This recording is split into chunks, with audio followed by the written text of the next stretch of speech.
গ্রামের সীমা নাই, গণকুহাসার ছাদর ভেদ করে এক অশুভ শক্তির বিকাশ ঘটেছে। কে কে তুমি? আমাকে ছেড়ে দাও। রাত তখন প্রায় 12টা। গ্রামের পুরনো বটগাছের নিচে আজও কেউ যেত না। চল একটু বিশ্রাম নিই ওই বটগাছটার নিচে। এই জায়গাটা ভালো না। শুনছি এখানে আগে এক কাঠুরে মরেছিল।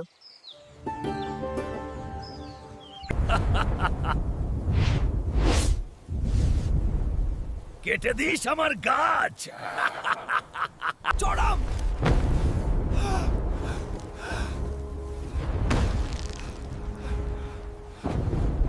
সকাল হলে লোকজন দেখল গাছে দড়ি ঝুলছে আর বাবুর টুপি দুলছে বাতাসে। বলে প্রতি পূর্ণিমার রাতে বটতলায় কাঠ কাটার শব্দ শোনা যায়।